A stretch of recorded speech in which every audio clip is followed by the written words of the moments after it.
Seus pastores foram muito cordiais conosco e deixaram que Diniz e eu escolhêssemos sobre o que tratar.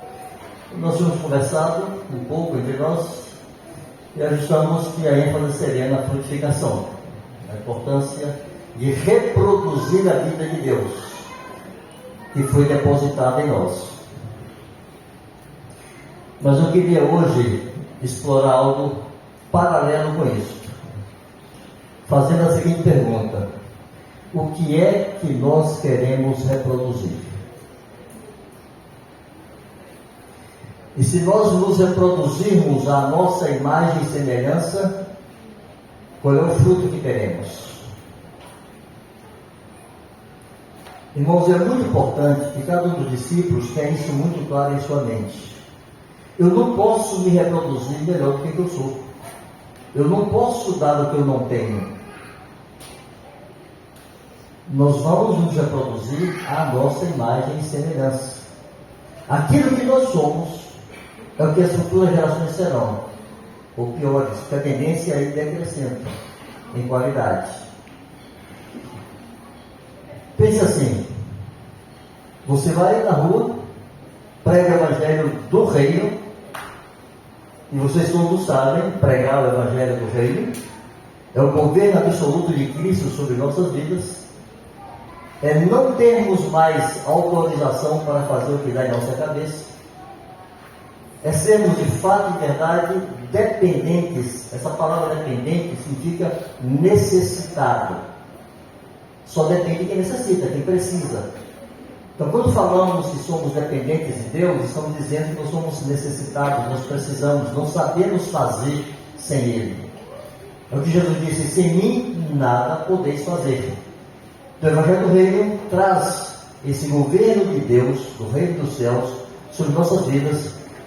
Deus vai nos educando para vivermos de acordo com aquilo que Ele quer. Para que nós façamos aquilo que Ele quer, nós precisamos então renunciar a tudo que nós temos, que nós pensamos, que nós cremos, que nós entendemos, que nós achamos, que nós sentimos. Se nós não nos esvaziarmos disso, se nós não renunciarmos a isso, Deus não pode colocar uma nova bagagem. Deus não pode nos reeducar. Em Tito, capítulo 2, versos de 11 a 13, está escrito assim: a graça de Deus se manifestou Salvador a todos os homens, educando-nos, para que, renegadas as paixões infames deste mundo, vivamos no presente século de maneira sensata, justa e piedosa. Tito 2, de 11 a 13, aguardando a devida manifestação da glória de nosso Senhor Jesus Cristo. Deus quer nos educar para que cada um de nós, cada uma das meninas, rapazes, homens, mulheres, meninos, meninas, crianças, vivam no presente século de maneira sensata, ou seja, com sabedoria, com sobriedade, com prudência, de maneira justa. Não sejamos enrolados, não sejamos mentirosos, não sejamos enganadores, sejamos pessoas confiáveis. Não só viver na prática da justiça, mas experimentar a justificação plena que há na morte e ressurreição de Jesus. Sermos tornados justos e vivemos agora nessa justiça. É assim, nós vivemos no pecado, o Senhor cancelou nossa dívida, cancelou nossos pecados, nos inocentou. E agora nos diz: ande dessa forma. Não se contamine mais. Seja justo. Você foi justificado, você recebeu o Espírito Santo, a indagação de uma boa consciência para com Deus, nasceu de novo. Agora ande assim. Aí Ele vai nos educando por meio da doutrina, para que vivamos como Ele quer e façamos o que Ele quer, de maneira sensata, de maneira justa e de maneira piedosa. De maneira resumida e grosseira, irmãos, a pessoa piedosa é aquela pessoa que quer se parecer com Deus. Aleluia. E quando você olha para ela, você fala: algo de Deus tem aqui. Que a nossa presença lembre Deus, aqueles que relacionam conosco. Amém. Que a nossa maneira de falar, de viver, de se comportar, traga a lembrança das pessoas Deus. Isso é viver piedosamente. E Deus quer isso. Aí nós vamos para a rua e pregamos esse evangelho do reino de Deus.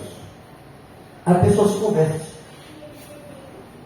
O que é que essa pessoa espera ao vir para a igreja, por meio daquele povo que pregou para ela o reino de Deus? O que é que ela espera? Ela espera encontrar aqui um povo que vive isso. O que é que o incrédulo pensa quando se converte? Não. Essas coisas que eles me pregaram, é as coisas que eles vivem. Então vou por meio de um povo que obedece a Cristo em tudo. Vocês acham que o incrédulo pensaria diferente ao se converter? Ele não acha que vai encontrar carnalidades, independência, gente sem domínio de si. Seja a vossa moderação conhecida em todos os homens, o Senhor está do seu lado, o Senhor está perto. Filipenses 4, 5. Não seja desesperado, não seja descontrolado. Modere-se. O Senhor está do seu lado. Se comporte como se Ele estivesse ali. Seja a vossa moderação conhecida em todos os homens, perto está o Senhor. Não é perto de voltar, não, é perto do lado. Perto de você. Então essa pessoa espera isso. Quando ele chega aqui, irmãos, o que ele encontrar, ele vai se acomodar. Ele vai se adequar ao ambiente que ele encontrar. Se ele encontra o ambiente espiritual, ele quererá ser espiritual. Se ele encontra o ambiente carnal, ele será carnal. Se ele encontra o ambiente de pessoas zelosas, fervorosas de espírito, servindo ao Senhor, ele será assim. Mas se ele encontra o ambiente de pessoas acomodadas, tranquilas, pensando em seus próprios interesses, e vivendo para si, ele vai viver assim. Aí nós temos que nos perguntar, nós queremos multiplicar o quê?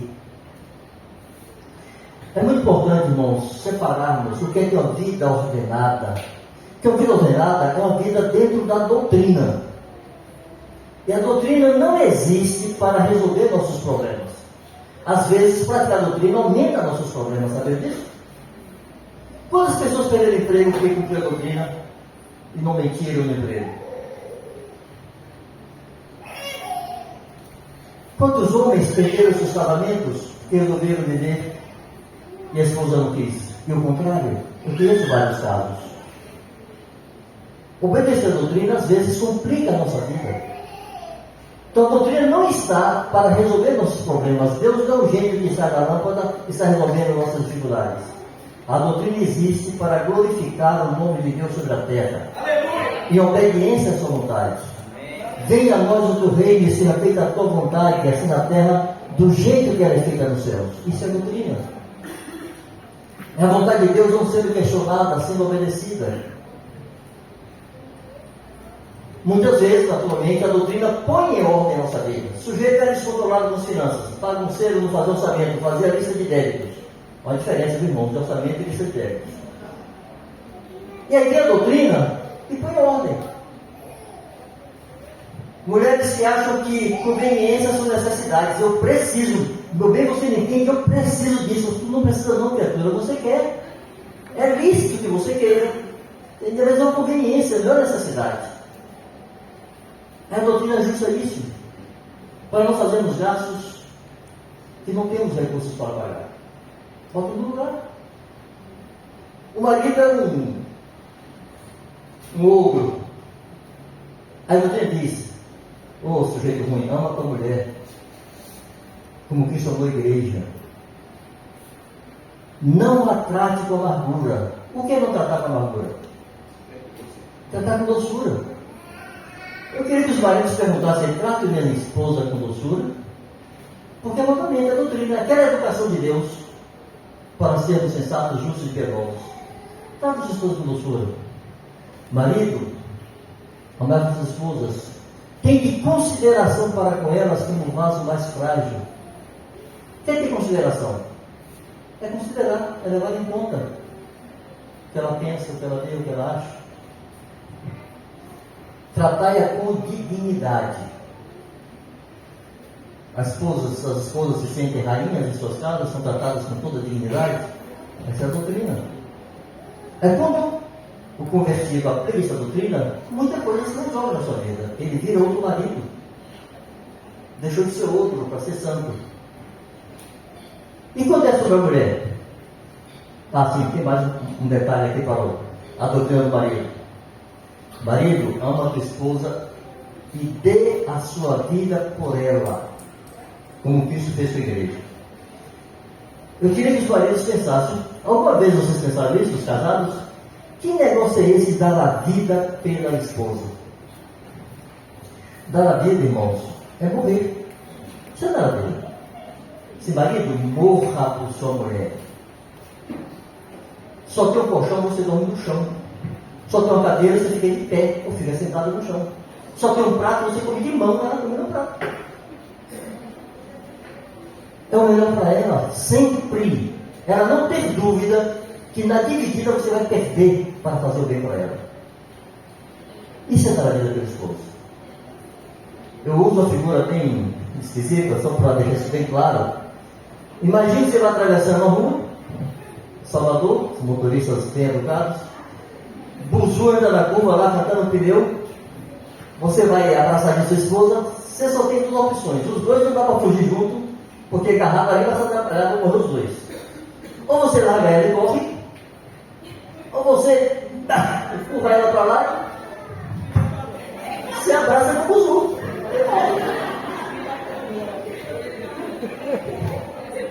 Ela vai ficar ralada, ela vai ralar joelho, cotovelo e tal, mas está viva. E você está morto, porque você deu a sua vida por ela. Você não casar, você está morrendo.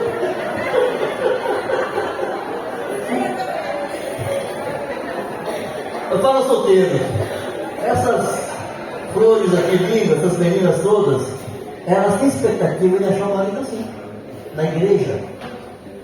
A igreja tem que ser um celeiro de homens assim. Irmãos, continue pensando no que eu disse no princípio. O incrédulo que se converte, vem para a igreja, casado, ogro, ele acha que vai achar homens assim, que vai lhe ensinar como viver a doutrina de Cristo para os maridos. E para as mulheres? Somente são três coisas simples. Primeiro, obedeça ao seu marido em tudo. Se tem uma coisa que a mulher não pode ouvir, não. Um dia eu estava ministrando sobre isso, minha irmã disse, essa palavra não, é muito difícil. Não. Você vai pedir para o marido, já bem, você fala assim, não. Assim, seca, batuca a gente. Já fala assim, meu amor, eu vou pensar, eu vou orar. Quem sabe? Mulher não gosta de não. Mas o não, irmãs, salva vocês de muita coisa. O não de um marido sábio, prudente, que ama a Deus, ama você, vai te livrar de muita maluquice. Desculpa qual maluquice, tá? Muita fantasia, muita coisa imprópria que lhes passa pela cabeça. E ter um não masculino para proteger você. O que mais se exige da esposa? Além de obedecer ao marido em tudo como ao Senhor. Irmãs, isso está ficando fora de moda, viu? Obedecer marido agride o mundo de hoje. As mulheres que obedecem os maridos passam por retrógradas, idiotas, controladas pelos maridos, sem afirmação, sem autonomia. É coisa mais ou menos assim no mundo. Não troque seu sonho por seu marido, né? Trocando miúdos. Seu sonho profissional, sua realização, não vai trocar isso por um homem. Como assim? Mas é um mandamento. O que mais? Esposa, respeita teu marido. Algumas irmãs não se dão conta, mas são tentadas a se comportarem mais como mães do que como esposas. Eu me lembro que no início do meu casamento, a minha esposinha saiu uma dessa. Disse, mulher, é o seguinte, eu só tive uma mãe e é bastante para mim. Eu não quero duas mães mais. Se eu quisesse ter minha vida toda, eu não casava com você. Então, por favor, eu quero cuidar de esposa e não cuidar de mãe. Sabe por quê? Cuidar de mãe envolve proteção. E mulher proteger marido é desrespeito. Homem não precisa de proteção de mulher. Macho não precisa ser protegido por uma fêmea. E as mulheres precisam perder a mãe dele, proteger o pobrezinho de meu marido. Não é pobrezinho não, é laço de barro, é pedaço de chão. Foi feito no barco. Aguenta chuva, aguenta sol. E se não aguenta, deixa ela aprender a aguentar. Se não deixa o jeito passar mal, tá com um filho, coitadinho do bichão, tem que proteger ele. Ó, tem mulher, só falta ensinar o marido a atravessar a rua. É o marido para não criar problema. Porque se for falar a mulher assim, mas você. Amor, cuidado, viu? Olhe para os dois lados. Maurício, pode deixar que eu vou olhar, amor.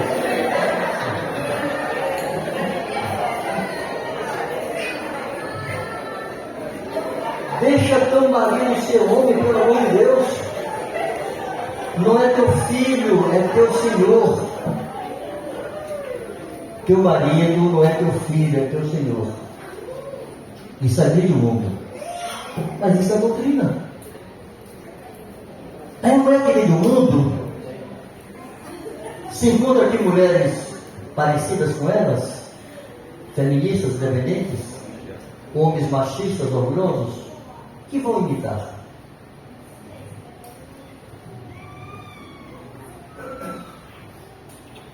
Filhos. Hoje é quase uma escravidão. Pai é mordomo de filho. Filho faz o que quer, pai não pode esquecer porque vai e deve entrar. Irmão, não existe um mandamento que diz que o pai deve honrar filho. Mas se filho honra pai. Você quer uma coisa? Não tem nenhum mandamento dizendo que pai ame filho.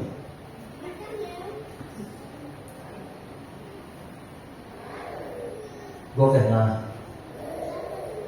Hoje parece que se o filho não tiver convencido, bem convencido que o pai o ama, o filho da chega.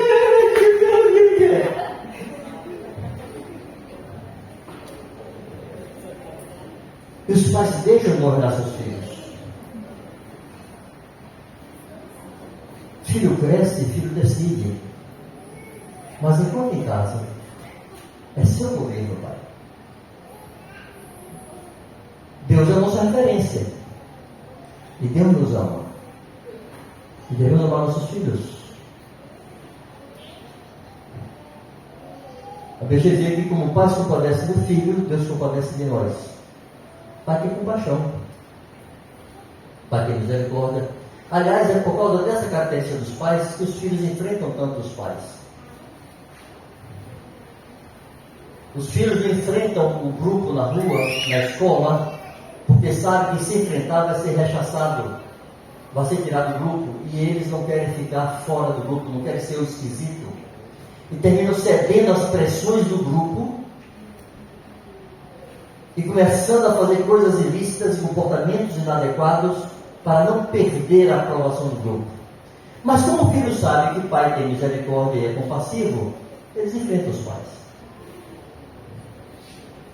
Apostando que não vão ser postos para fora de casa, apostando que não vão perder a comida, nem a cama, nem o chuveiro, nem a toalha, nem o lençol limpo. Eles enfrentam os pais. Mas aos filhos discípulos, há um mandamento: obedece teu pai e tua mãe. Obedece em tudo, porque isso é grato ao Senhor. Honra teu pai e tua mãe. É necessário, meninas e rapazes, que os jovens que se convertem no mundo cheguem aqui e encontrem rapazes e moças que honrem seus pais, que tratem seus pais com respeito, que lhes obedeçam, que se preocupem com seus pais, que cuidem deles. Um certo pastor aí no Nordeste, 30 anos atrás, talvez um pouco mais, resolveu fazer uma coisa na igreja. Ele pegou os filhos, que tirasse a foto dos pais bem bonita, plastificasse e colocasse na capa dos cadernos. No tempo que não tinha tablet, não tinha celular, era no caderno e na caneta mesmo, né? Era comum você ir na livraria ou no supermercado e ver cadernos e a capa era uma sujeita quase pelada lá de biquíni fazendo charme, outro bocó sem camisa de sunguinha fazendo charme, passando por bonito, e as meninas e os rapazes iam para a escola com esses cadernos, com os famosos e as famosas. Aí chegou lá na escola os discípulos e discípulas com a capa do caderno, com a foto bem bonitona do papai e da mamãe. O que a turma faz? Fala, essa é o pai e sua mãe? Não, a primeira pergunta foi, quem são esses? Disse, algum famoso que eu não conheço? Não, meu pai e minha mãe. Seu pai e sua mãe? É, meu pai e minha mãe. Como assim? Meu pai e minha mãe. As pessoas que eu amo, que eu respeito. Há um problema com os jovens no trato com seus pais. Alguns jovens confundem honrar pai e mãe com admirar pai e mãe. Deus não exige que você admire seus pais. Deus seria injusto se exigisse que você admirasse seus pais. Porque alguns pais não são admiráveis. Você não vai admirar quem não é admirável. Mas você honre seus pais. E a honra não tem a ver com a admiração.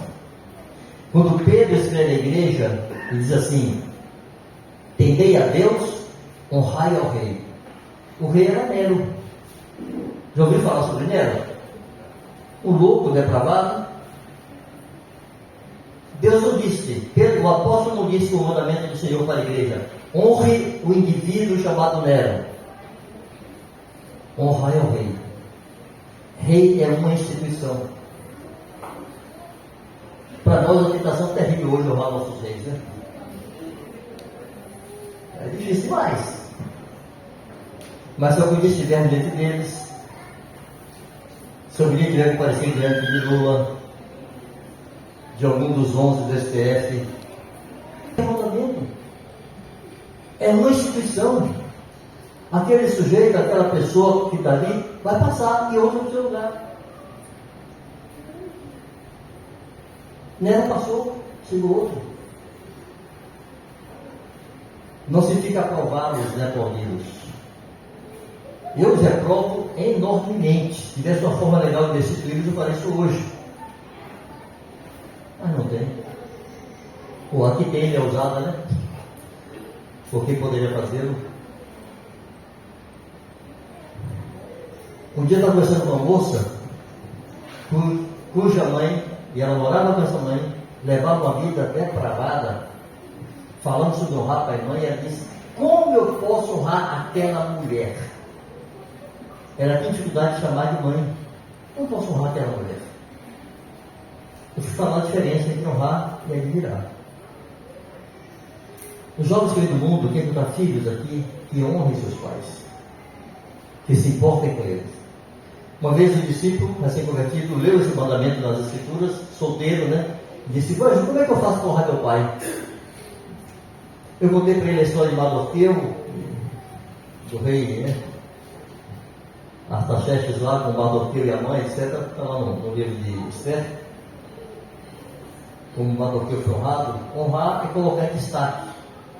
Honrar é fazer a pessoa sentir-se importante. Isso é honrar. Aí ele disse: ok. Próxima refeição, a família reunida na mesa, e disse: eu queria pedir um minuto aqui para vocês. Disse: meu pai, eu quero lhe agradecer. Ele tem 18 anos, recém-convertido. Meu pai, eu quero lhe agradecer. Porque desde que eu me entendo por gente, nunca faltou comida nessa mesa. O velho ficou todo constrangido e disse: não, meu filho, mas é minha obrigação. Disse: eu sei, pai, que é sua obrigação. Mas quantas vezes eu faltei com minha obrigação de filho?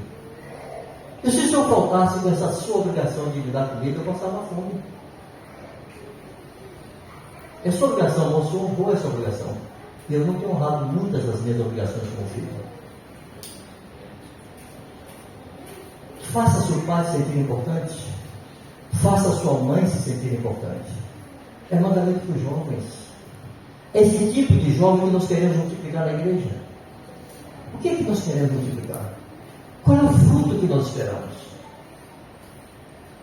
Eu volto a perguntar: se nós nos reproduzirmos a nossa imagem e semelhança, qual vai ser o futuro da igreja aqui dessa região?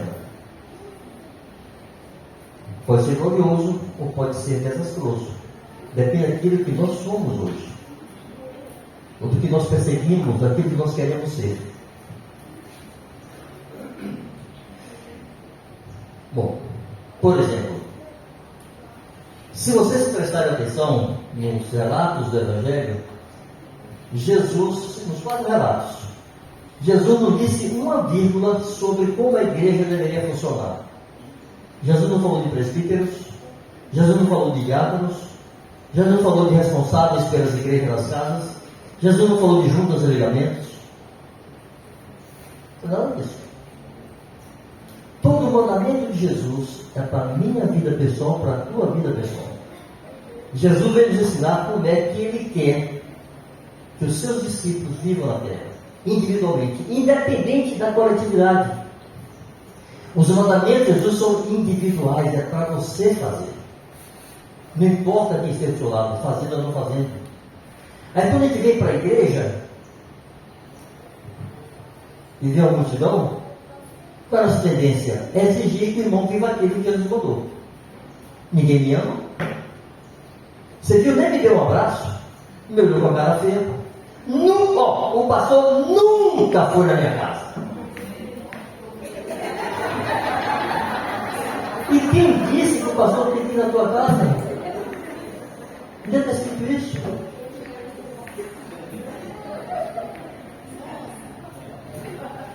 Jesus falou de igreja 2 vezes. Em Mateus 16, quando ele disse para Pedro: Tu és Pedro, sobre essa pedra edificarei a minha igreja, e as portas do inferno não prevalecerão contra ela. Depois ele diz, em Mateus 18, quando está falando da relação entre irmãos, diz assim: se teu irmão pecar contra ti, vai e te ele só. Se te ouvir, ganhaste teu irmão. E resolveu o problema.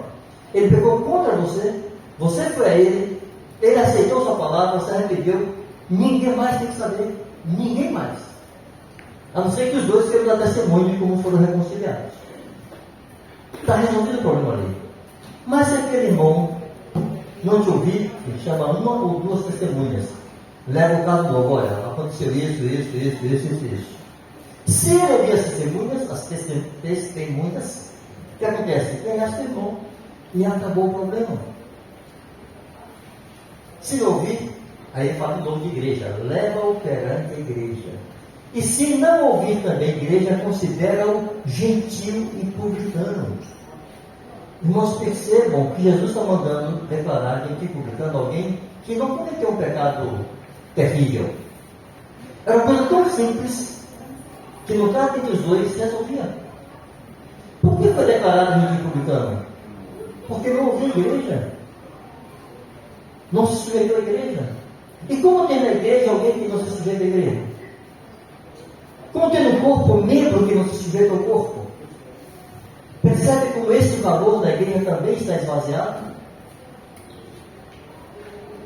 Por que se multiplica o número de desigrejados? Porque não quer sujeitar-se à igreja. Porque a igreja tem problema. Porque a igreja erra. Que igreja? Vocês e eu, nós somos igreja.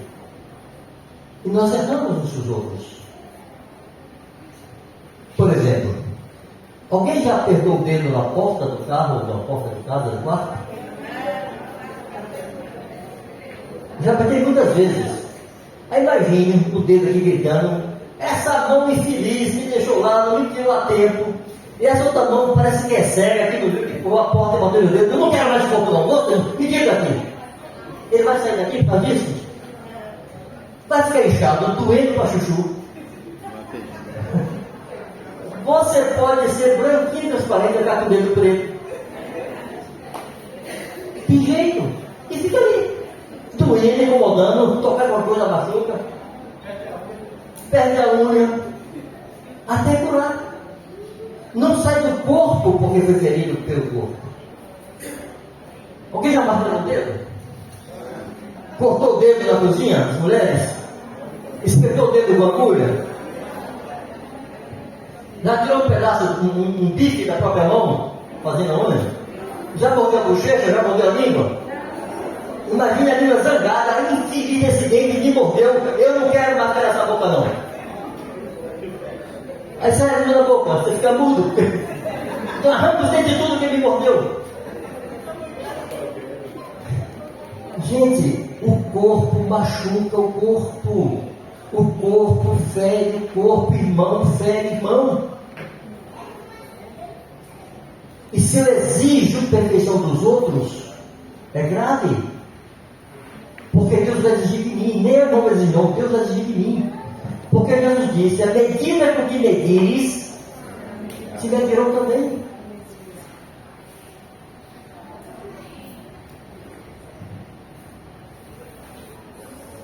Nós nos misturamos e nos ferimos.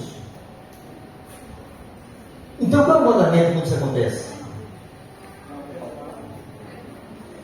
Se lembra que eu estou dizendo aqui, desculpe, eu comecei dizendo que Jesus não disse uma vírgula sobre como a igreja deve funcionar. Ele falou sobre como as pessoas devem se comportar. Aí essas pessoas que receberam o reino de Deus, que creram em Jesus, se arrependeram, foram batizadas, receberam o Espírito Santo, nasceram de novo, foram batizadas no corpo de Cristo, e essas pessoas se misturam tudo. Aí Jesus espera que cada uma delas viva tudo o que ele ordenou. Porque o mandamento é assim: fazer discípulos, batizando-os e ensinando-os a guardar tudo o que eu vos tenho ordenado. Aí Jesus espera que eu e você vivam daqui do Evangelho, nos nossos relacionamentos. Irmãos, a vida igrejeira nos rouba isso.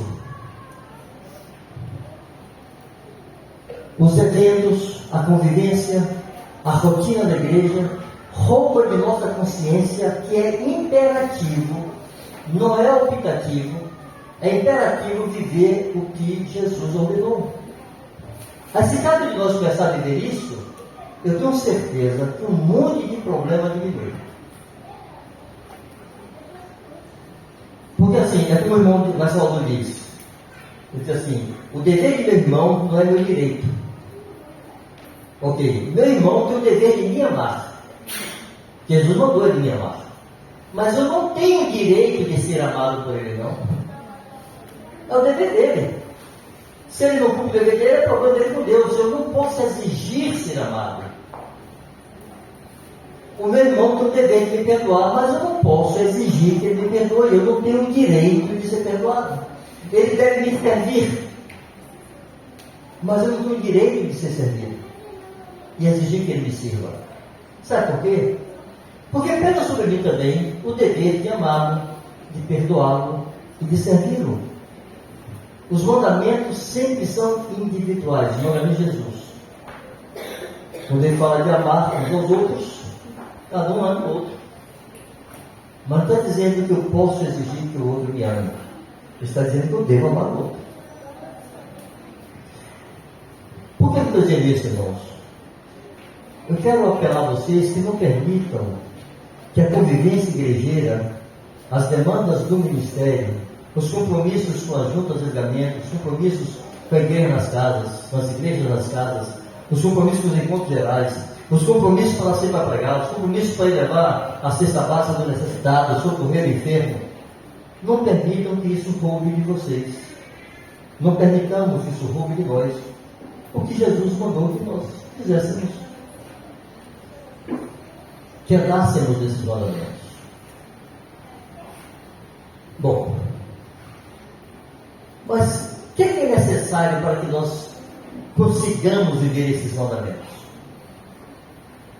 E aí eu ouço palpites. Alguém quer dar um palpite? O que é necessário para que eu obedeça os mandamentos de Jesus? Alguém consegue água? Submeter, quem falou?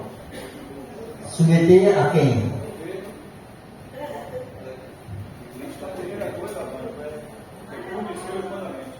Conhecer? Só para pegar as respostas. A sujeição já está na porta. Se eu não vou me sujeitar, eu nem entrei no reino.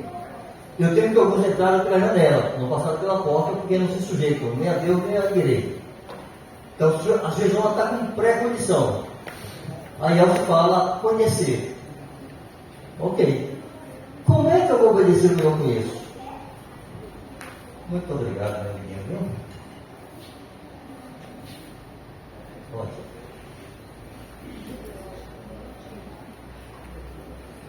Você pode obedecer o que você não sabe? Não. Aí vem a pergunta. E aqui vocês não precisam responder não, tá? Quanto tempo vocês gastam para conhecer a vontade de Deus? Não. Você tem a vida toda para isso. Mas quanto tempo você gasta por dia? Quanto tempo você dedica para conhecer? Porque você está no reino para fazer a vontade dele, mas você não sabe o que ele quer. Aí minha pergunta, você quer mesmo fazer a vontade dele? Se você nem se interessa em conhecer o que ele pensa? Sei que uma coisa, manda alguém procurar Abacuque na Bíblia, passou um desespero. Procure Miqueias. E joga a Bíblia para lá, e joga a Bíblia para cá, e faz assim, ó. Sabe por quê?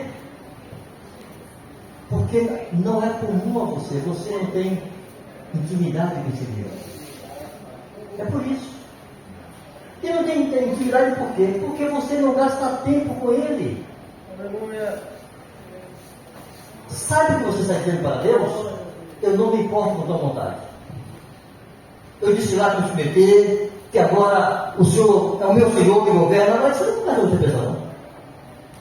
Eu já tenho muita coisa na cabeça para pensar o que você pensa.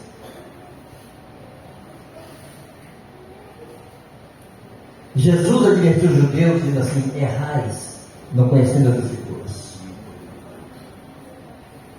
Porque são elas que testificam de mim.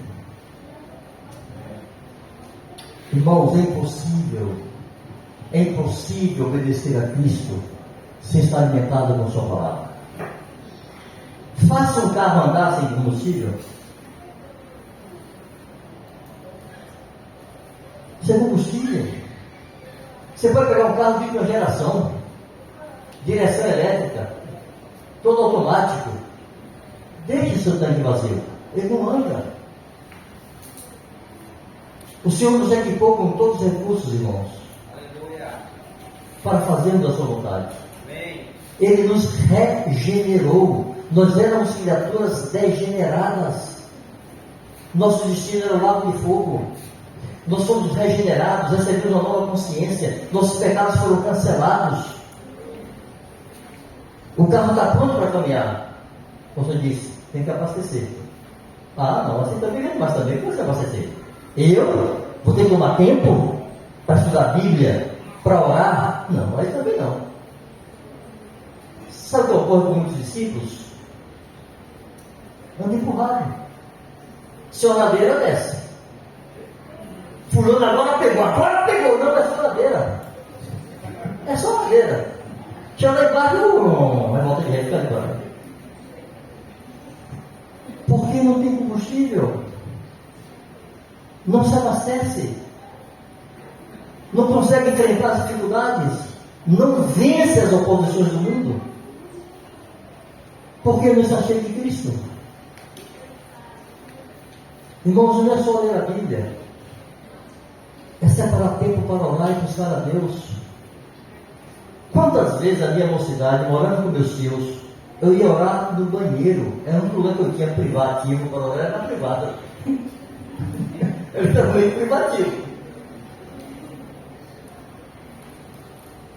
Eu ficava lá no boxe, botava a cara no chão, mas eu tinha que parar e chorar.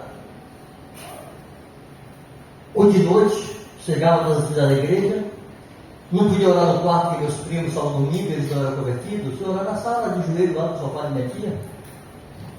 Inúmeras vezes, até dormia ali de joelho. Não se importe não, viu, dormir orando, não fique acusado, não é bom melhor dormir orando do que dentro do TikTok. Muito melhor. Pode dormir orando, bota o joelho no chão, mete a cara na cama, começa a puxar o até dormir. Por não, você levanta e deita depois. É melhor do que eu que não presta. Sabe por quê, irmãos? A nossa carne é alimentada pelo que nós vemos, pelo que nós cheiramos, pelo que nós ouvimos, pelo que nós comemos, pelo que nós tocamos, pelo que nós falamos. E vamos falar o que pensamos, vamos pensar o que vemos, ouvimos, tocamos, cheiramos. A nossa carne é alimentada a cada instante. Toda hora alguma coisa desperta a carne e desperta as paixões da carne. Toda hora. Você não precisa ter disciplina para andar na carne. Não precisa não. A infeliz está o tempo todo gritando, quer se manifestar. De pecados de sensualidade, de impureza sexual, até orgulho, soberba, inveja, ciúme, usura, avareza, idolatria, competição, iras, dissensões, facções, maledicência, mentira, calúnias. Você vacilar, você fala demais. Você vacila, você descobre a vida de alguém, fala do outro. A carne não precisa de ajuda, o Espírito precisa. Não tem como você edificar sua fé, não tem como você construir sua consciência de maneira que ela reaja às coisas reprováveis e rejeite automaticamente. Você viu, você rejeita, que a sua consciência está afinada com Deus. Mas é impossível conquistar essa consciência se você não toma tempo para conhecer o que Deus pensa. É impossível, não se iluda. Essa pregação não muda nada em você se você sair daqui e não for se dedicar a esse livro. É impossível construir essa consciência se você não toma tempo para adorar a Deus. Adorar a Deus. Meditar na pessoa de Deus, contemplar o Senhor. Chorar na sua presença. Admirá-lo. Tem um negócio entre nós que é conjunto de comunhão, não tem nada a ver com comunhão, viu? É relacionamento folgado, conjunto de comunhão. Não vem chamar comunhão, vamos comunhão. Fora para um barzinho de uma cerveja. Eu fui com ele, eu sabia que era, não tinha carro. Por que eu estava andando? Postando, cara, eu só da minha casa, deixo também meus filhos, tem que bar, tomar cerveja para tomar cerveja. Por que acha bonito fazer isso? Eu não consigo ver isso não. Você vai pregar para o bebum, não vá para o bar. Prega para ele.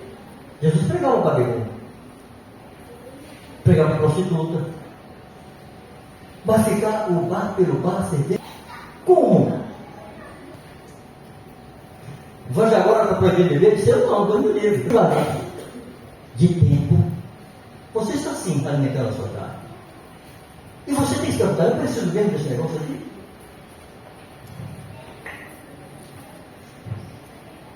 Irmãos, nós vivemos tempos muito difíceis. Eu tenho gritado aos quatro cantos, onde passo. A igreja se comporta como se estivesse no piquenique e tem um temporal se aproximando. Uma tempestade chegando e nós estamos com dias de piquenique. Tranquilos. Eu quero dizer que aqueles que não criarem músculos espirituais e resistência espiritual, por meio do conhecimento das Escrituras e da oração, do contato com Deus, e por consequência da obediência a Deus, ser na doutrina, ser na pregação da palavra, vão sucumbir. Porque Satanás não tem escrúpulo. Ele está se lixando com a sua boa vontade e sua boa intenção. Satanás conhece o homem há 6.000 anos. Sabe como nós reagimos. Sabe como nos conduzir a vícios, a maus comportamentos. Sabe como estimular nossa carne. Conhece a nossa vida desde que nascemos. E sabe quais são as coisas que despertam em nós apetites pecaminosos. E cria oportunidades. Mas se você não está cheio de Deus, você sucumbe. Porque cada um é tentado por sua própria cobiça, quando essa o atrai e seduz. E depois que consuma a cobiça, consuma o pecado, vem a morte. Irmãos, é possível viver assim. Não estou dizendo que você não tem fraquezas, eu tenho um monte de fraquezas. Eu tenho um monte de verdades, da mulher que eu diga, ela que não vai contar, não, você não. Eu conheço minhas lutas diárias, desde que me converti.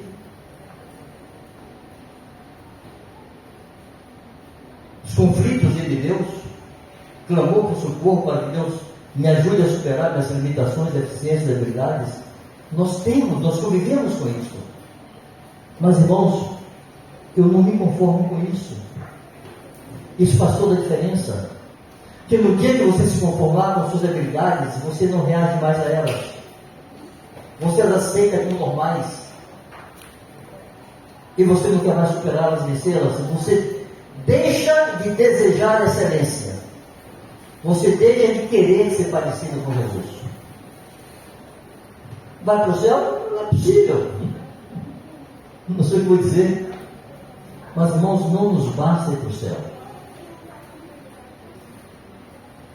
Nós precisamos querer agradar a Cristo. Eu estou dizendo o seguinte: eu me considero um homem com poucos dons. Sem dom de curar, assim. Minha oração por quem é enfermo é a oração que alguém de vocês vai fazer. Não há marca na minha vida orar por enfermo e serem curados. Palavra de conhecimento, eu nem sei o que é isso. Não sei assim, nunca experimentei. Se eu já virei esse negócio, parece que é bola de cristal, né?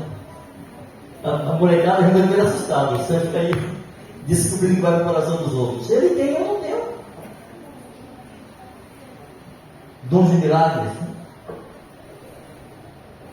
dom da fé.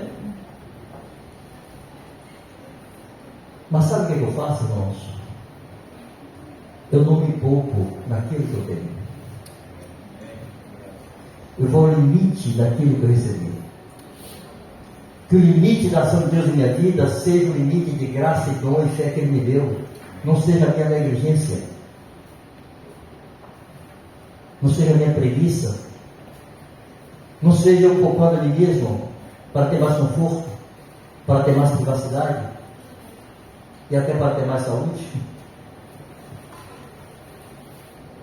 Nos gastemos com aquilo que Deus nos deu. Deus te deu pouco, exerça o pouco que Ele te deu. Imagine que aquele servo que recebeu um talento tivesse trazido 2, o que recebeu 5 trouxesse 7, quem teria sido mais fiel? Que trouxe 1, ou o que recebeu 1 trouxe 2. Deus não vai nos julgar, irmãos, pela dimensão de nossa obra. Às vezes olhamos para alguém com a obra em nome, rapaz, fulano é homem de Deus, olha a obra que ele faz. Às vezes, irmãos, é simplesmente a manifestação do dom de Deus. Virtude nenhuma é quem tem um dom. Ninguém merece dom nenhum. Dom é presente, Deus dá o que Ele quer, Ele reparte o que Ele quer. E a pessoa exerce o dom que recebeu. A virtude não é dele. Deus vai nos julgar por nossa fidelidade àquilo que Ele nos confiou. Te deu 2, traga 4. Te deu 1, traga 2. Te deu 3, traga 6. Te deu 4, traga 8. Vá no limite. Porque se Ele te confiou isso, é que Ele sabe que você é capaz de reproduzir isso. Irmãos, se exercite. Quando Paulo fala, esmurro o meu corpo que os retornos da escravidão. De boa vontade me gastarei e me deixarei gastar. A cada dia morro, dizia Paulo. Eu não preciso ter os dons de Paulo. Quer dizer, até que precisa, né? E quero. Eu não preciso no sentido assim, para fazer a vontade de Deus, eu não tenho o que quer aqueles dons.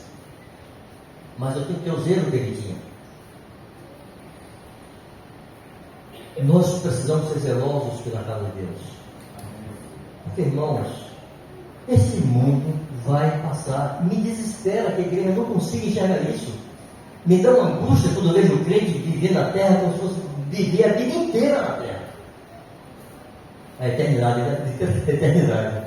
Vai passar, vai acabar. E o que fizemos de depósito para a eternidade? Quanto gastamos nosso tempo, nossa vida para isso?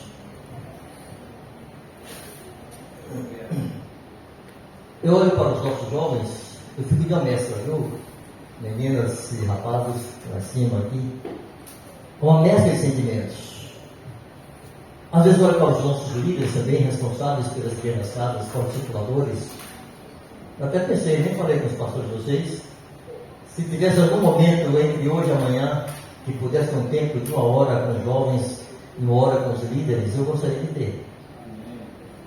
fim de tarde, qualquer momento. Hoje ou amanhã, terminar aqui com tudo, amanhã de noite, sai por aqui, até a hora que der. Topa. Amém. Não ouve muito a mim, não.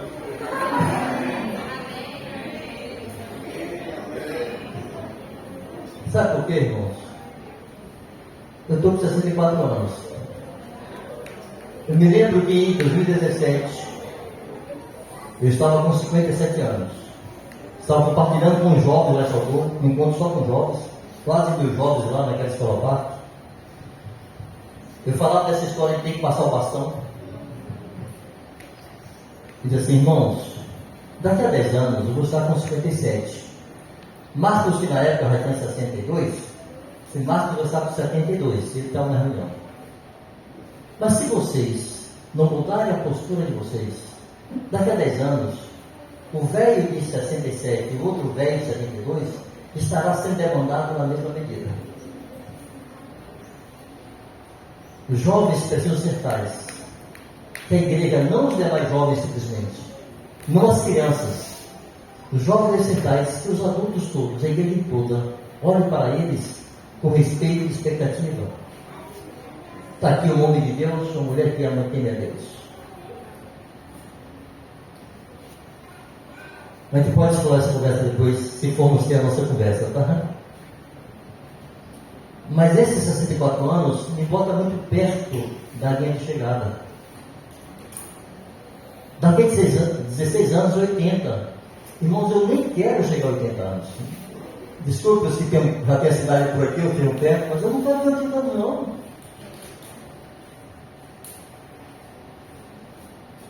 Vai ser preciso? Não sei. Deus diz. Mas eu não quero, não.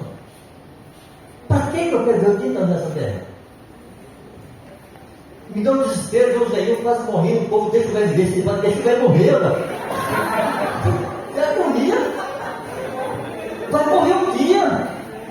Quando eu tiver velho, pelo amor de Jesus, me deixa morrer, não fica lá me metendo coisa lá dentro para dizer, não, eu quero morrer. Quero ir embora daqui. O povo tem um apego à terra, assim. Sim, irmão, você está aqui para ver Jesus, você não vai ver Jesus, você vai ver? E por que tem tanta agonia para viver aqui na terra? Você vai largar tudo aqui. Se não pudermos transformar nossos dias em serviço a Cristo, para que estamos aqui? Quando eu digo que vai chegar aos 80, é que eu espero viver até o dia que eu possa servir. Eu não puder mais, faço o que aqui? Não gosto da terra, não. E ninguém tem que gostar. Porque não somos deste mundo, nós não somos deste mundo. E a falta desse amor por nossa pátria celestial, a falta de zelo por aquilo que moveu os céus, eu acho que muitos discípulos não tomam tempo para pensar o que significou para os céus a sua redenção. Separe um tempo, um dia, se tranque num quarto, em jejum, e vá meditar nisso. O que custou a minha salvação? O que Deus precisou fazer? O que os céus fizeram para que eu fosse salvo? Eu só destaco aqui um ponto, irmãos, de muitos que podiam relacionar, mas é o que mais me incomoda. Eu lhes digo, eu não consigo entender isso, eu não me conformo com isso. Isso me dá agonia quando eu penso. Deus deixou sua forma de Deus para sempre. O Verbo eterno nunca mais terá a forma de Deus. Há um homem assentado à destra de Deus. Qual foi o nó que deu na cabeça dos anjos quando eles viram seu Criador se transformar em uma criatura? Para que eu fosse salvo. E eu fico fazendo conta do que perco, do que não perco, do que pode. Qual é o problema, qual é o prejuízo que eu vou ter? Como eu posso pensar qual é o prejuízo que eu vou ter quando Deus perdeu para sempre sua forma de Deus por minha causa? Quando não nos detemos para meditar na pessoa de Deus, quando não nos detemos para pensar naquilo que foi feito para a nossa redenção, nos tornamos superficiais. E entramos num trem que vai para o céu. Eu cantava quando era baixista. Esse é o trem que vai para um lugar diferente, onde o amor é permanente. Não é um trem que vai para o céu. comprou a passagem, está aqui agora dando tchau para o mundo. Você está no mundo que nasceu para tirar o máximo possível de gente daí, para levar consigo. Você está aqui para embelezar a noiva de Cristo, porque Ele deu a vida. E a quem Ele está santificando? Por meio da palavra. E Ele vai santificar por meio da palavra como? Usando cada um de nós, irmãos. É o exercício da palavra de Deus em nossa boca que santifica a igreja, que purifica a igreja. E você pode fazer isso em todos os seus relacionamentos. Estamos aqui para edificar para Deus uma casa, que é a igreja. Casa espiritual para a habitação de Deus em espírito. É para isso que você existe. Você não existe para outra coisa. Suas atividades profissionais são circunstanciais. Não é a sua vocação. Qual era a vocação de Adão?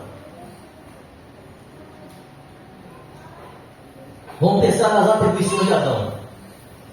Quais foram as coisas que Deus mandou Adão fazer?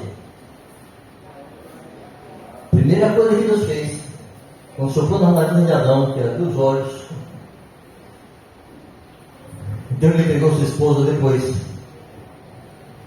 Deus deu uma direção para eles. Essa é a vocação de Adão. Crescei, multiplicai, encher a terra. Encher a terra, que tipo de gente, Deus?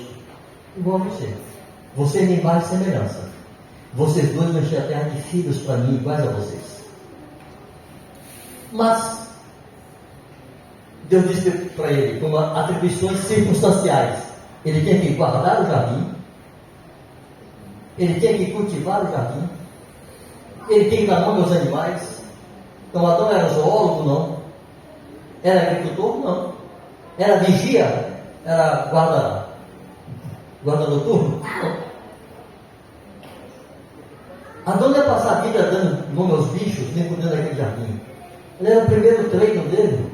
Adão ia governar o mundo cheio de gente. Era um exercício inicial. A sua vocação não era ter aquelas atribuições circunstanciais. A sua vocação é deixar a terra de filhos para Deus. Eu fico olhando os jovens, buscando teste vocacional. Vou fazer o quê? Fazer o quê? Faz qualquer coisa que ele dê dinheiro, ele dê tempo para servir a Cristo. Eu queria ser polícia, não deu certo. Eu queria ser dinheiro, não deu certo. Eu fiz tanta coisa na vida.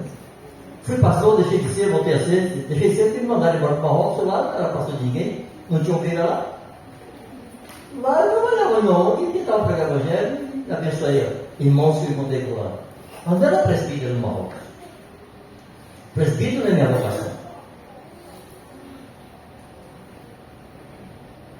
Nós temos e podemos ter muitas atribuições circunstanciais na terra e usá-las, cada uma delas e todas elas, para cooperar com a nossa vocação, que é encher a terra de filhos para Deus, não mais pela via natural, não gerando filhos naturais, simplesmente, mas pregando o Evangelho. Aqueles que não nasceram nem da vontade da carne, nem do sangue, nem do varão, mas da vontade de Deus, e se tornaram filhos de Deus. Vocês estão aqui hoje porque são filhos de Deus. Amém. E nasceram como? Nasceram de Deus como? Quando creram, se arrependeram e se batizaram. Essa é a vocação que pesa sobre todo ser humano que nasceu de novo. É a mesma do Éden. Mateus 28, 18 a 20 é a mesma coisa de Gênesis 1, 26 a 28. Encher a terra de filhos para Deus. Estão aqui para isso. Me lembro que estava em encontro uma vez, e um dos nossos presbíteros estava pregando sobre a volta de Jesus. Isso foi em 2010, eu recém tinha chegado no Marrocos. Eu acompanhei algumas viagens que fez. Em dado momento ele pegou a Bíblia e disse assim: se Jesus voltar daqui a 20 anos, eu não sei o que eu vou fazer com esse livro. Ele é corajoso, eu não digo isso de jeito nenhum. E se Jesus voltar daqui a 20 anos, né? Eu não vou rasgar minha Bíblia. Aí o povo rompeu em Maranata, aleluia, glória a Deus, pegou fogo no salão. Até eu disse, peguei a palavra e disse: irmãos, vocês creem de todo o coração mesmo que Jesus vai voltar daqui no máximo 20 anos? Porque, irmãos, se vocês creem nisso de todo o coração, Isso tem que afetar o que você faz com o seu tempo, o que você faz com o seu dinheiro. Se não afetar, você não crê coisa nenhuma. Você está fazendo lambança aqui no salão? Porque, irmãos, um dia eu criei. Início dos anos 80, eu criei que eles iam voltar em 10 anos. Afetou meu dinheiro, irmãos. Eu nunca dei 10% não. No mínimo era 40%. Afetou meu tempo. Eu não quis ir para uma faculdade. Eu pensei, deixa eu voltar daqui a 10 anos. Eu tenho faculdade para quê? Trabalhar não é mandamento. Tem que trabalhar. O que você quer sobre essas coisas? Se não afeta o seu cotidiano,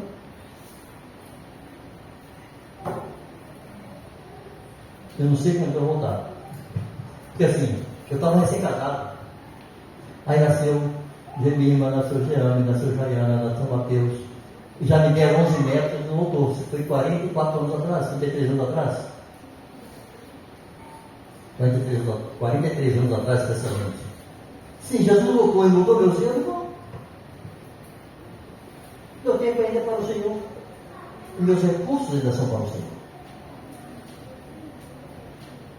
Trabalhemos, prosperemos, edifiquemos, tenhamos o que precisamos ter. Mas, pelo amor de Jesus, se vossas riquezas prosperam, não ponhais nela o coração. É só isso. Pode prosperar à vontade. Esteja pronto a abrir mão de tudo, se for necessário, por causa do Senhor. Não deixe essa terra ganhar seu coração. Mas para a terra não ganhar seu coração, com todo o brilho que ela tem, seus olhos têm que estar na eternidade. E para seus olhos estarem na eternidade, vocês têm que tomar tempo para ler as Escrituras, estudar as Escrituras, memorizar as Escrituras, e tempo para orar, para adorar a Deus, para interceder pelos irmãos, pela cidade, pelo governo. André falava aqui do início deles lá em Peru, eu me lembro. Quando eles, recém-saídos da Assembleia de Deus, não sei se já junto com alguns irmãos que se agregaram, jovenzinhos, iam para a Praça Rui Barbosa, 5 horas da manhã para orar. Para que Deus levantasse em Peru o que está acontecendo aqui, na igreja. Eram jovens solteiros. Eu para a Praça mandando oração, levanta ele aqui na cidade, traz discípulos. Deus trouxe. Me lembro que Éder, noivo, vocês não conhecem, bom, da região Cacoeira sabe, quando bateu aquela praga doida no Cacau e a região faliu, houve um êxodo, diminuiu a população em algumas cidades, mas eles tinham trabalho para ir em outras regiões, na profissão deles. Não foram. Ele estava aqui renascendo com um punhado de jovens. Eu me lembro dele orando e disse: Deus, nos dê prosperidade. E ele me contou a resposta. Ele disse: eu já dei. Cadê? Continua perrapado aí, não tem nada. Vocês eram 11, agora são 30. Eu lhes dei prosperidade. Por que esses 30 não podem chegar a 300? Já chegou a 100, 150, não sei quantos são hoje. Por que não pode chegar a 300? Se nossos jovens e nossos adultos também tiverem o zelo dos pais na fé de vocês podem revolucionar as suas cidades. Vocês podem se acordar de madrugada para orar pela cidade e pedir a Deus que desperte o coração dos incrédulos. Os padres falavam mal deles, os pastores falavam mal deles, o povo estava roubando dinheiro das igrejas. Incomodou. Esse ímpeto não pode ser arrefecido, mas para ele ser mantido é necessário, me desculpe a existência chata, tomar tempo para Deus. Faço a pergunta para os jovens: o que é que impede nossos jovens de uma vez por mês fazerem a vigília de oração na casa de alguém? Por que vocês não combinam? Olha, vamos fazer uma vigília e passam a noite orando, adorando ao Senhor, intercedendo por aquela cidade, intercedendo pela igreja? O que impede nossos jovens de jejuarem 1 a 2 vezes por semana por alvos específicos, que não seja apenas o trabalho e o casamento?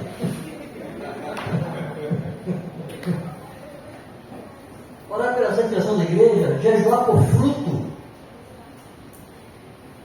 orar pelo nosso governo tão depravado, orar por nossa nação. Mantenha na cabeça que a pergunta aqui é: o que é que nós queremos reproduzir? Qual tipo de fruto que nós buscamos? Esse é o ponto. Aí vocês associam tudo que estou falando aqui com tudo que Vinícius falou ontem, os complementos que Rubens e os demais trouxemos.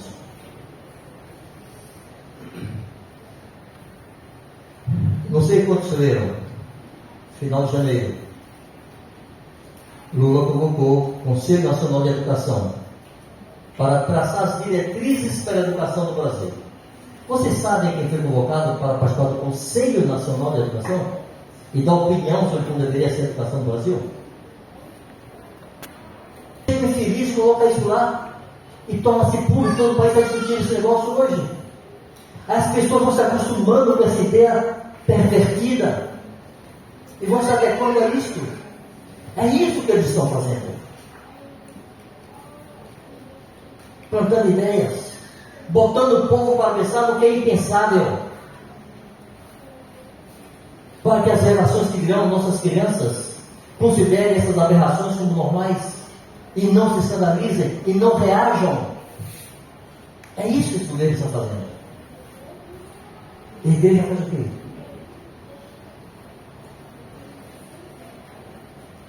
Nem ora contra isso, nem prega contra isso. É necessário redespertar o nosso senso de sacerdócio. Somos sacerdotes. Sacerdotes adoram a Deus, cultuam a Deus. Sacerdotes intercedem entre as pessoas. Sacerdotes pregam a verdade, pregam o Evangelho. Sacerdotes se animam e se consolam mutuamente.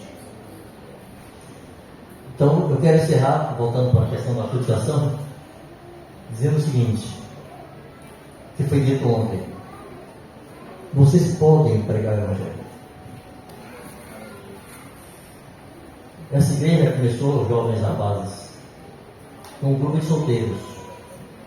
Depois agregou Bino, foi o primeiro casado, Bino, Desidério, depois Jair Balu foi o primeiro a se casar entre nós, não foi isso? O primeiro casamento foi Jair Balu.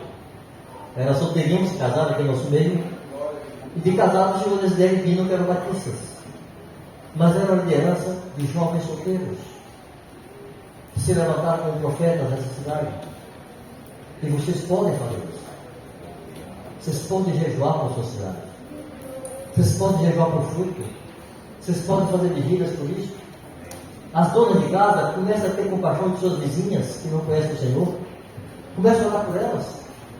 Começam a pensar assim: como é que eu faço para ganhar minha vizinha para Cristo? Não se acostume com sua vizinha empreendedora. Se incomode. Como é que eu faço para ganhá-la? Colega de trabalho, colega de escola, o que é que eu faço? Gente, tome tempo para orar por essas pessoas. E vocês podem fazê-lo. Não assiste novela não, pelo amor de Deus, de noite. Viu aquele trem lá da televisão? Que vocês usam? Ninguém usou mais isso agora, né? Agora é uns trem pior do que a televisão que está aí na mão do povo. Irmãos, o tal do smartphone eu uso para trabalhar. Uma vez ou outra, um videozinho que mando aí e tal, acesso a alguma coisa no YouTube. Mas tem 1000 recursos naquele aparelho que eu nem sei usar. Ali é para me comunicar com os irmãos da igreja. É só isso. É instrumento de trabalho. Não pode ser um meio de diversão, simplesmente. Pode escrever para a glória de Deus.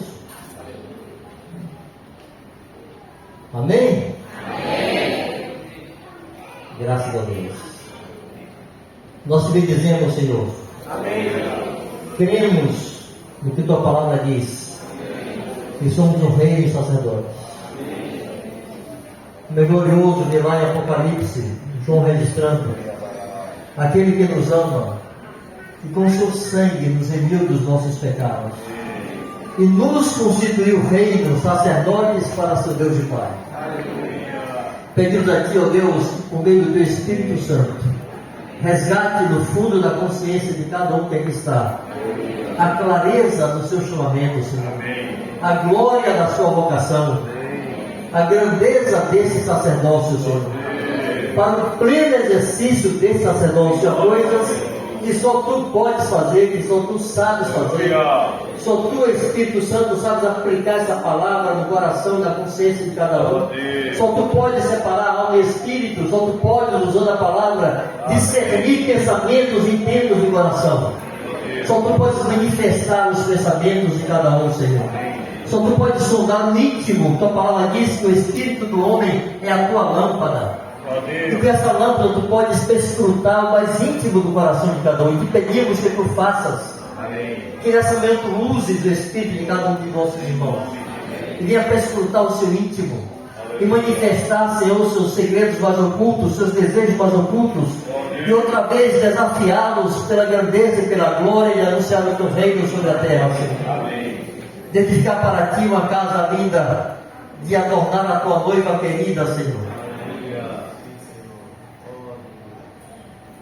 Usando todos os recursos que o Senhor nos deu. Usando os dons espirituais. Usando nossas faculdades mentais, Senhor. A inteligência que Tu depositou em cada um. A criatividade.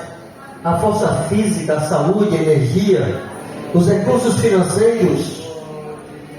Desperta Teu povo para viver para a Tua glória, Senhor. Para transformar em glória para Ti cada um dos recursos que recebeu de Tua parte. Tua palavra diz: nada tendes que não tenhas recebido. E se o recebesse, por que te vanglorias como se não tiveras recebido? Desde nossas capacidades físicas, Senhor, até mesmo a beleza que alguns acham que tem, vem de Ti. Não temos nenhum mérito em nada daquilo que somos. Apenas podemos ser fiéis e infiéis em desenvolver ou não aquilo que o Senhor nos deu, em fazer prosperar os talentos que o Senhor nos deu. Mas não temos mérito, Senhor. Tudo procede de Ti, todo dom perfeito vem do Pai das luzes, em que não há variação, nem sombra de dúvida. Renova a nossa consciência, Senhor. Aleluia. Como nos primeiros dias, quando alguns aqui Te viram e se encantaram com a Tua cruz, e se renderam, e se entregaram ao Teu serviço e para a Tua glória. Sabemos que também é novo, Senhor, muitos de nós tropeçaram, desanimaram, se prostraram, se acomodaram, mas pedimos que venhas trazer renovo à consciência, Senhor. Renova a fé, Senhor. Renova a esperança bendita de um dia Te ver. Derrama abundantemente no coração de cada um dos Teus filhos saudades do Teu lar, Senhor, nosso lar, nosso lugar eterno. Ajuda-nos ao desprendimento, Senhor. Ajuda-nos a desapegarmos de qualquer coisa que tenhamos de Ti recebido. E depositarmos isto, Senhor, consagrarmos isto a Ti para a Tua glória e para o Teu serviço. Pedimos que venhas marcar a consciência e o coração de nossos jovens, de uma forma que nós não sabemos fazer. Que Tu os visites, Senhor, em nome de Jesus. Conquiste seus corações, coloque diante deles verdadeiros modelos, faça com que seus olhos se voltem para os modelos que devem imitar, Senhor. Não permite que nossos jovens tenham sua mente conformada com este mundo. Ajuda-os a olhar para a Tua palavra e ver o Teu padrão e o Teu modelo. A não se contentarem com aquilo que vem, Senhor. A entender que nem tudo que se tornou comum nesse mundo é normal aos Teus olhos. Reconstrua, Senhor, a consciência de muitos. E edifique a consciência de outros que nunca foram edificadas, Senhor. Põe aguilhão em nossa consciência. Incomoda-nos. Porque, Senhor, há um consolo tão abundante em Ti. Há tanta graça, Senhor. Há tanto gozo em tua presença.